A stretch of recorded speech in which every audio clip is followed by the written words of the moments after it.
Buongiorno. Today I'm going to show you how I make lasagna. Well, the way my mom taught me how to make lasagna, with fresh homemade pasta, homemade tomato sauce, little meatballs called polpettine, and a few other ingredients that you may or may not agree with, but that's just how she made it. So obviously I've already made some of the stuff. I have videos on fresh pasta, on tomato sauce, on bolognese sauce, and any and all of those. So just check out my YouTube page, and that way you can just put all the pieces together. So let's work on the lasagna. So what I have here is the tomato sauce that's been slowly simmering for about an hour and a half so far. I have the water about to boil, and I have cold water here to shock the pasta soon after I'm done. So let's get started.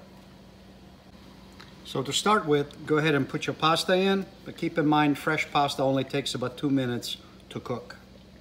Only put 2 or 3 pieces at a time, maybe 4, if depending on the size, and let them just simmer around for maybe a minute or 2. All right, so when it's done, put it straight into cold water. That's gonna shock it, keep it from cooking any further, because you're gonna finish cooking it while inside the oven, baking it. All right, once it's cooled off, you just put it in the plate and just keep going until you get all the pasta cooked.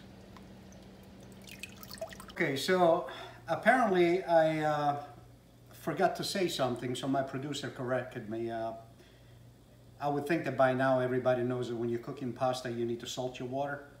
So I forgot to mention that. So please, before you put your pasta in the water, in the boiling water, make sure you have it well salted, okay? Now let's move on. I'm making polpettine now for the lasagna. Small meatballs, if you're looking for the recipe, just check out one of my videos on YouTube. I'll show you how to make meatballs on that. So you just make them small, maybe about twice the size of a regular marble. That should do just fine.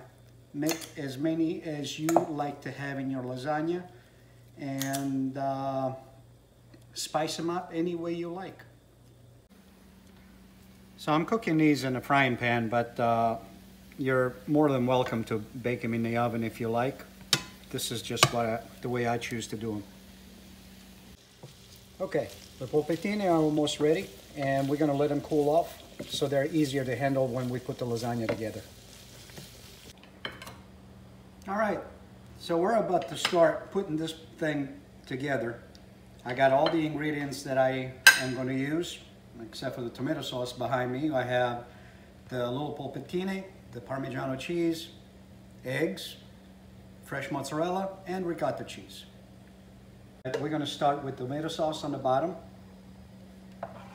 just so the pasta does not stick. I'll put some Parmigiano cheese on there. And as you can see, the pasta was handmade. I did not use the machine, so every piece is going to be a different size, and most likely they will break down as you go depending on how thick you make it. Other than that, it's pretty simple. Make 2 layers, break some up, make sure that you have every corner covered, and then you start with the meatballs. If they're too big, you can always break them up. It's completely up to you.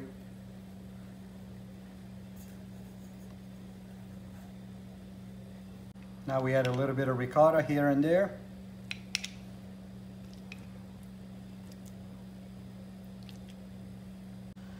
Now we add some of the mozzarella.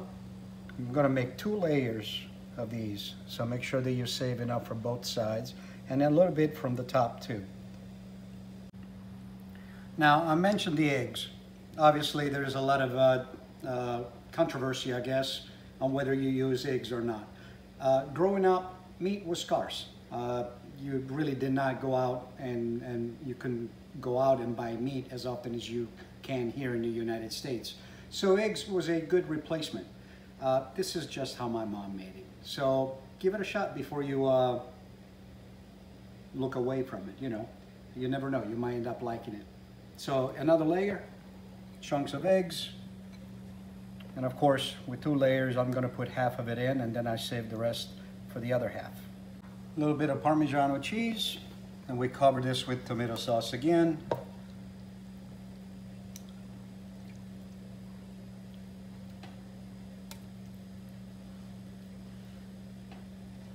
And now, another thick layer of pasta.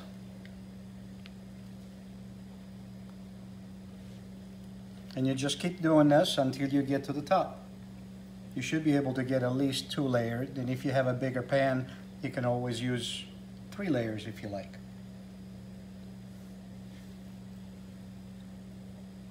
As you can see, this is a hearty meal. It takes a little bit of time, but in my opinion, it's well worth the effort. In the end, everybody in your family is going to love you, including the neighbors. And as you can see, I always tend to make more ingredients like the meatballs and the sauce.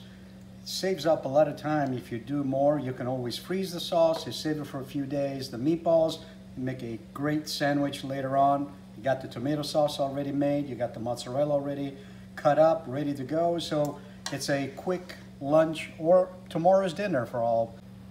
Now we cover it up with the rest of the pasta.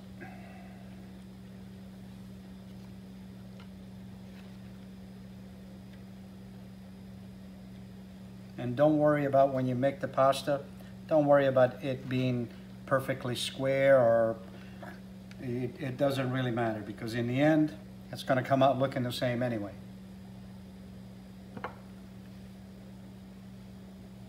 As you can see, I only used half of the tomato sauce that I made, so most likely I'll be using it to make something else.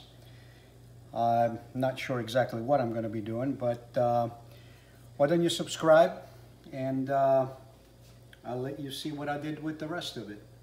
So at this point, I'm just going to put some more mozzarella on it, and I'm going to bake it at 375 degrees for about 20, maybe 30 minutes. Look at this beauty. Now we're just going to let it sit there for a little bit. It worked really hard to get to the way it is now, so let's give it about 10-15 minutes.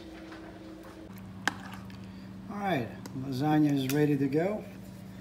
Let's see what it looks like inside.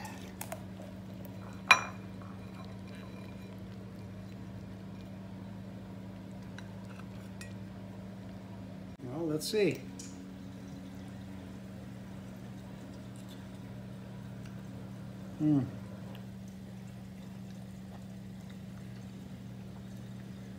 My mom would be proud.